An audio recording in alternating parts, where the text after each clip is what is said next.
Everybody Bakes Bread by Norah Dooley. Illustrations by Peter J. Thornton. It was another rainy Saturday. Why did it always have to rain on the weekend? At least it could snow instead. We were supposed to play kickball today, but nobody would come out in all this rain.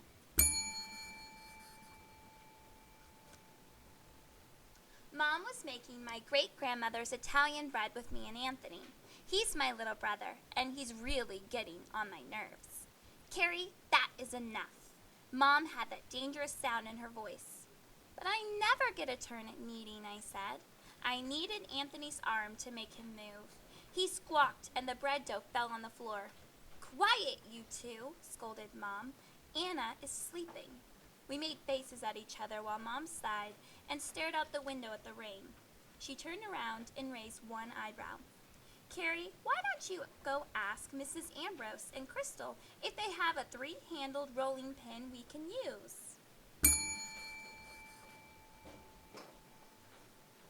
Okay, I said. I like to run errands. I want to go too, whined Anthony. Then you'll miss the braiding and the baking, Mom reminded him. Anthony thought about it, then smiled and stuck out his tongue at me.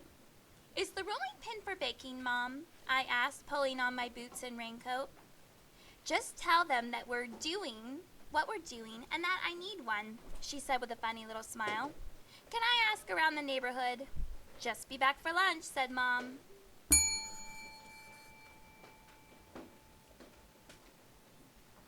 There were only a few interesting puddles on the way to Mrs. Ambrose's house, so I got there pretty quickly. It took them a while to answer their door, since Mrs. Ambrose uses a cane and her cousin Crystal has a bad hip. But I didn't mind, because their entry smelled like fresh coconut bread. And next to the Barbadian fish cakes, I think I like Barbadian coconut bread best. Crystal let me in, and I told her why I was there. She laughed quietly as I climbed the stairs slowly behind her.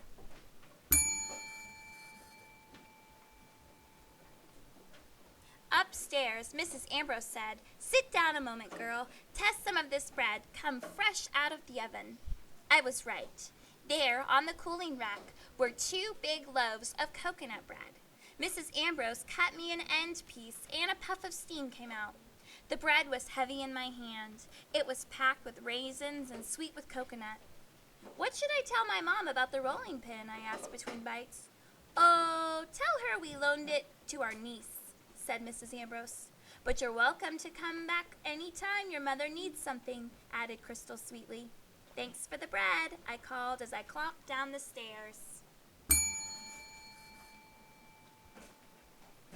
It was raining harder than ever when I went to Rajit's house. His mom has lots of interesting things to cook with. Besides, Rajit is a good kickball player, and if enough kids would come out, maybe we could have a rainy kickball game. Rajit's mom answered the door. Carrie, come in, come in. What brings you out in this weather? She asked. After I explained about our bread making and my errands, she said, smiling, Well, I will check for you. But I was just making chapatis, Indian bread, with Rajit and his brother. Perhaps you would like to help? We made the most delicious flatbread right in a frying pan. It was very chewy and nutty tasting. Rajit and Sonyit agreed to play kickball after lunch if I could get some other kids. Their mom couldn't find the rolling pin, so I said goodbye and went to see Mark DeLoach.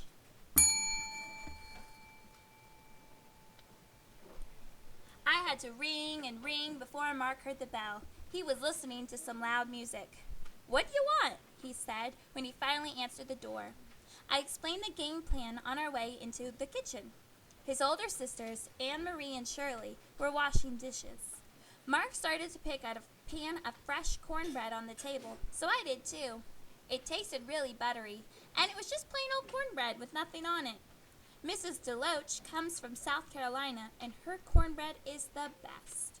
Anne-Marie turned around and saw us snacking. Stop picking at that. It's for church dinner, she hollered. That's all right, their mom came into the kitchen. This little one is just for the nibbling rabbits round here, she said. Mrs. DeLoach opened the oven and showed us a much bigger pan of cornbread inside. This big one's going to the church.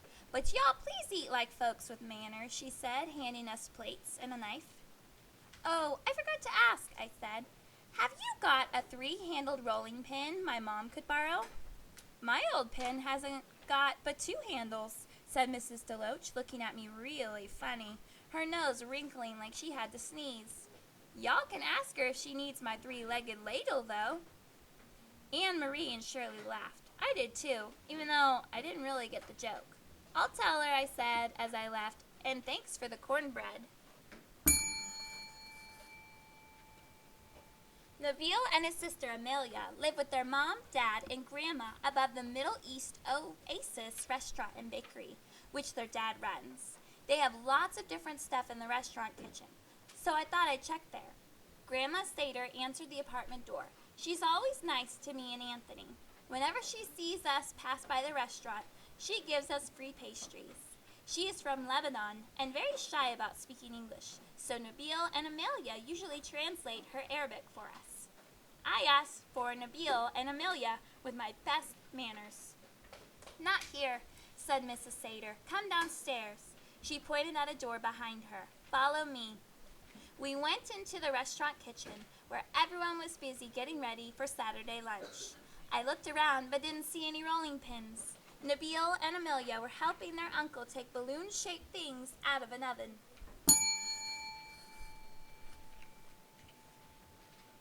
Is this pocket bread? I asked. Yep, answered Nabil. I love the way it looks when it's puffy, I said.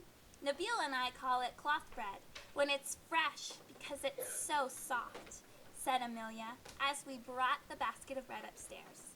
The bread flattened as it cooled, and it was just like a damp cloth. You could roll it or fold it or scrunch it into a ball. I told Nabil and Amelia about the kickball plan while we ate fresh bread with a thick dip called hummus. They told me to ring their bell with a special code after lunch, and they would come right down.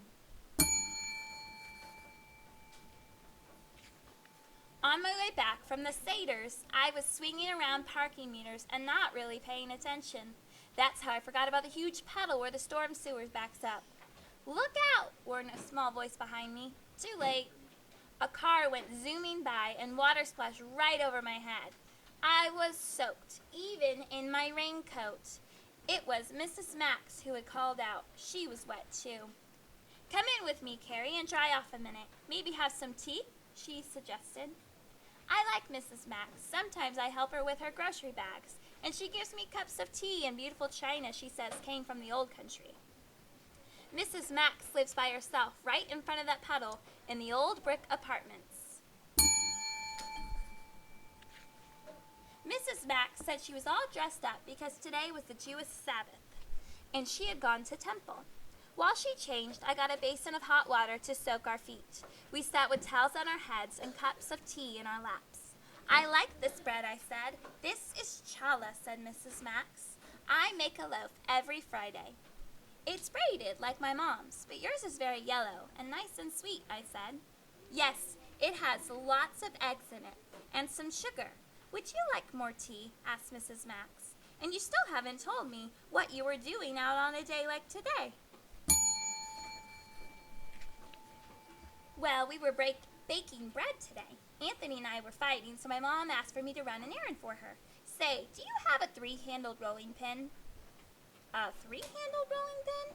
Your mother sent you for this? Mrs. Max was quiet for a moment, but her eyes were twinkling. Finally, she said, how would you use that third handle, do you think? I said, thinking this out. Oh, no, I groaned. Oh, yes, Mrs. Max answered. Your mother played a trick on you, perhaps? I laughed out loud. So did Mrs. Max. I felt warm again, and it was past noon. We still needed one more player for kickball, so I said thanks and left for my last stop before home.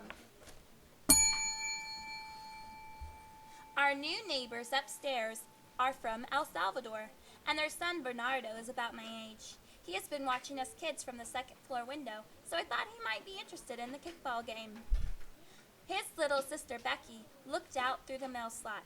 She's just 2 years old and babbles non-stop in two languages, Spanish and English, all mixed together. She was telling me about our cat, I think. Bernardo's grandmother opened the door. She led me into the kitchen, where Bernardo was eating something round and yellow with melted cheese coming out of it.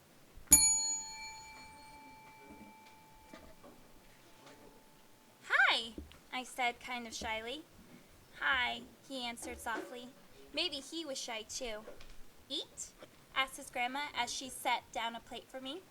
"Thank you. What is this?" I asked, taking a big bite. "A pupusa," said Bernardo. "You like it?" asked his grandma. "Yes, thank you," I replied, popping the last bite into my mouth. "Bernardo, can you play kickball with us after lunch?" "Let me ask," he said. Bernardo talked to his grandma, and looking out at the rain, she shrugged her shoulders but said, "Sí." I said, "Gracias." That's thanks in Spanish, and went down the back stairs to our house. When I opened our back door, the kitchen smelled great. "I got to do all the braiding myself," boasted Anthony. "Did you have a good walk?" asked Mom, busy with Anna. "Yes, no one had that rolling pin, but you can borrow Mrs. DeLoach's three-legged ladle any time you want," I said, giving her my best one-eyebrow-up look. Mom looked up and saw my face. "Oh, I guess you found me out." "Yup," I said, "but I also found enough kids to play kickball, so can I play if I wear boots and everything?" "Yes, you can play, but after you have lunch," said Mom. "Lunch?" I said, finishing a piece of warm Italian bread dipped in olive oil and garlic. I couldn't eat another bite. Practically everybody was baking bread this morning.